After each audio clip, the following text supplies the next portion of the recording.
known as TVET curriculum to align with the country's bottom-up economic agenda. 2 weeks ago, Principal Secretary Dr. Esther Moria said the State Department has kick-started curriculum reforms, shifting from theory-based training to higher industry-based training. The shift is meant to enhance hands-on skills where students will be exposed to 70% practical and 30% theory work. And this is the conversation we want to have right now. Joining me is Olivia Akoth Adero, who is the principal at Commonwealth College. Thank you so much for your company. All right, let's start straight to it. All these changes that are happening, how are they affecting the TVET institutions? Maybe we can start there. The changes are positive. One, we are looking at TVET as an industry where we have to upskill trainees, and therefore the core business of all TVET institutions is to offer experiential training, and a shift to industry-based training just means that we are trying to match the skills that we are producing vis-a-vis the required workforce out there in the market. Because that was my next question. You know, with the rate of unemployment in this country, do you think that the fact that we are shifting to TVET, we're going to churn out more employers or employees as opposed to what we're seeing right now? Is it going to be at some point, we're going to get to a point where, yes, we have people who are skilled, they're trained and they're skilled, yes, but are there jobs out there? We want to look at the objectives of even trying to boost TVET. We are looking at a relevant employee. You know, the problem right now is that we have employees, but who the skills they give may not be appropriately matched at the needs of the market. True. Number two, we are looking for an entrepreneur, someone who is having skills and are able to start their own businesses and also employ other people. And also we are looking at TVET as a means through which we are able to get a workforce that are ready for the market. Ready, and that's why we are saying we are offering experiential training, practical-based training, and therefore all these reforms are meant to forward this agenda that we have for TVETs. And we are seeing that employers have constantly even complained that we are not getting people who are ready to work. And that's why we are putting a lot of emphasis. But then if we relook at it again, to offer a skilled workforce means that we as a country, we must be ready to offer the most practical training we can and only admit students who we are able to upskill. Now that's where the challenge comes in. We have rooted TVET, and then now we are having crowding beyond the resources that are available. True. And that now is a question, will we meet the objective, the good objectives of the TVET sector to give the market, you know, people who are ready for work? Are we going to meet it if we are going to overcrowd?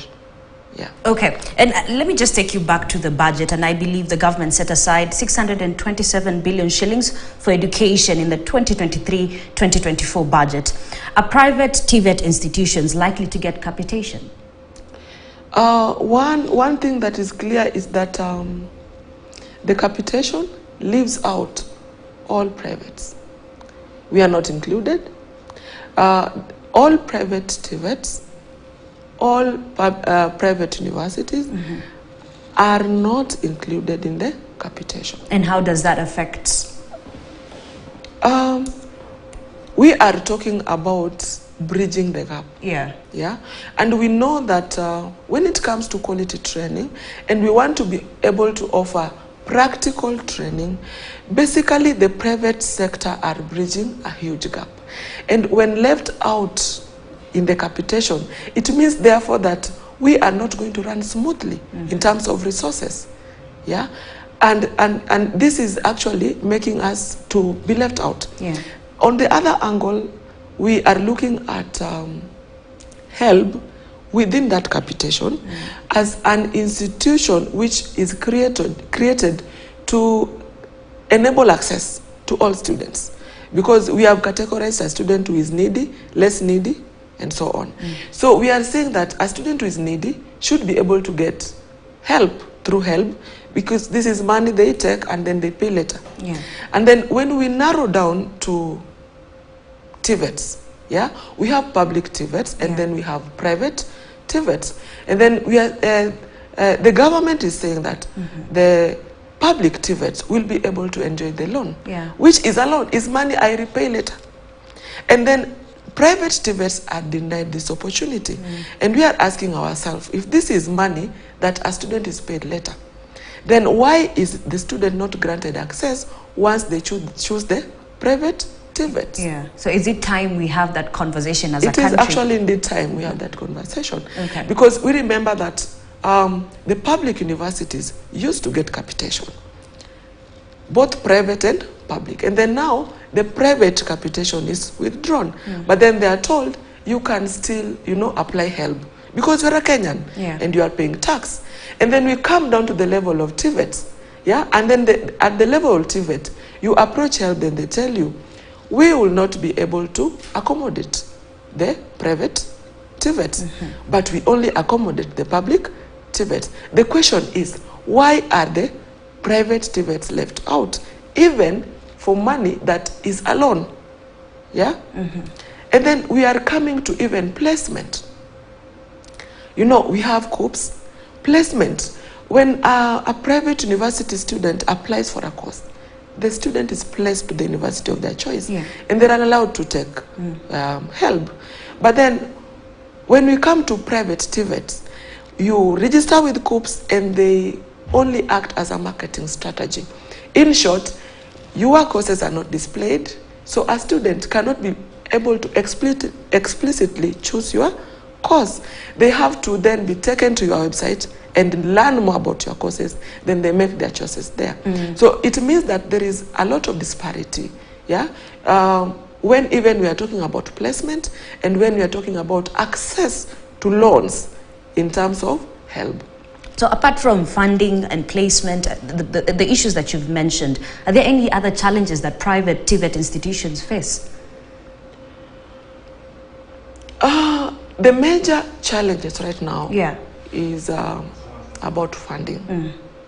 Okay, we deem a private a student who chooses a private TVET to be a student who is able to pay. This is not true. On the contrary, we actually get very poor students in private TVETs. And the reason is very simple. The students have more access to the courses they want. So because they have more access to the courses they want in the private TVETs, then they approach the private TVETs. But these students are coming from very poor backgrounds. So at the end of the day, you have to devise strategies of dealing with such students, because you get them from the population. We advertise like any other, college, and then you get them on board. So you have to help them. So we come up with other strategies, like for example, allowing them to pay installments. That means that they are able to pay small amounts as they continue learning. And also for those private TVETs with scholarships, then they can be able to consider such students. But the question is, how many private TVETs have scholarship, and how much can they accommodate? The question is very, very few have scholarship arrangements. So at the end of the day, we end up with students here and there. And one key advantage of private TVETs is that they give you access to the course you want. And so students choose them whether poor or rich. And therefore we have to create a provision for it. And remember that we said that private TVETs exist because they are bridging a gap. There's a gap because sometimes some courses may not be in public and they are in private, because the decision-making process also in the private TVETs is fast and they are able to be more dynamic. I get, as opposed to public institutions. And actually respond more to market needs easier. So after all that you've said, so then what is your take on the education policy, particularly on higher education? My take is that we need to review, we need to review the policy about inclusion. Inclusion, because it is not good that anything private in education is excluded. Yeah. At the end of the day, when we pay tax, we are all Kenyans. Yeah. And so we have Kenyan students. And so when a Kenyan student chooses private, they should be able to have access to the same facilities that is in public. So we need to rethink as a country our stand on these policies. Now, you see,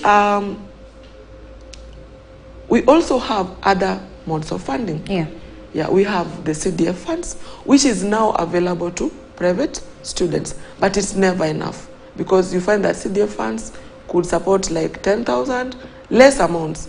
Then we have non-governmental organizations who sponsor students. So this is also another way in which such students get, to be accommodated. And then we also have the equity, Wings to Fly, which we also get students from Wings to Fly. So you find that we have other sectors that are not having, such disparity, and they're able to help us bridge the gap.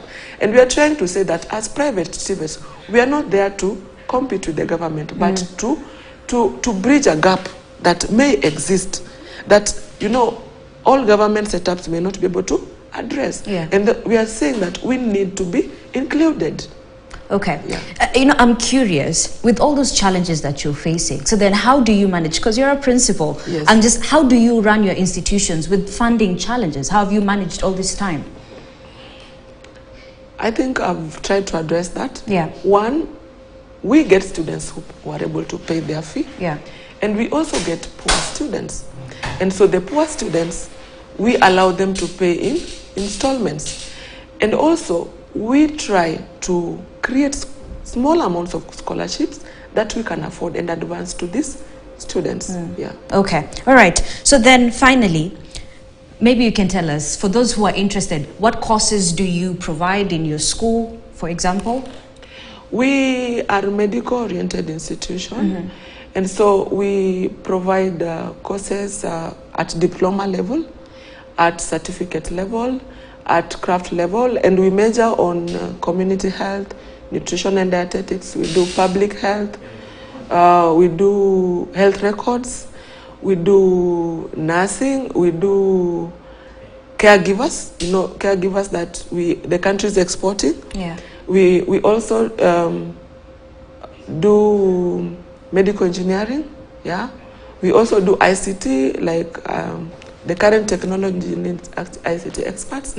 And so on. So the fact that you're, a medical-oriented institution, maybe I can just drift you apart just for a minute, with everything that is happening in the health sector. How do you feel when, you're teaching students the right thing, but they go out there and they equally have problems with employment, issues with payment, as we're seeing? We're seeing, medics threaten to strike. For an institution who is, they're doing the best they can, how does that make you feel? Okay, that's actually broad. One, our students actually get employment. The issue is in the funding their education. Our students get employment. The challenge with the medical sector is the devolution. Right now health is devolved. It is. And it's at the county. Now, once they get employees, then the challenges come in payment. And I think it's not a good thing, and the government need to look at, making available funds at the county level early enough to enable them support their workforce. Because if we look at health, really, there's no country which can survive with a dying health sector. But from the experience we are seeing from the counties, we have a dying health sector, which needs to be reconsidered. All right, your final take before we end this? My final take is that as a country, we need to re-evaluate our stand on funding the education sector, a fund that is more inclusive, a fund that does not create a private student and a public student, a fund that enables access. Yeah, because what we are trying to do is we are trying to increase access. If we look at the motive of TVET, the motive of TVET was to enable youths have more access to skills and good jobs, and do jobs that are worthy. And if we look at this, our objective was also to reduce the crime rate. And access means that I can be able to pay for the services. And access means if I'm poor, I can equally access the services as somebody who is not poor. Yeah. And it also means that I am given the power to choose. Because the kind of access that we are creating right now is inability for a student to choose whether they want to be in private or they want to be in public. And at the end of the day, when the courses I want are not available in public, then I can be able to choose them in private. But then I should also be able to pay for it. True. And so I, as a student, as a Kenyan, need to be empowered by having access to finance. And the only finance we have is the HELB forum right now. Yeah. So we need to open up HELB to private TVETs as well. Okay. All right. Thank you so much. Of course, education for all. If we're talking about 100% transition, it should be all the way through. Yes. And I should be able to choose. Yes. Yeah. I should be able to choose where I want to go. True. Choice is really important. Yes. Thank you so much. That is Olivia Akothadero, who is a principal at Commonwealth College. I'm Ashley Mazuri. Enjoy the rest of your viewing.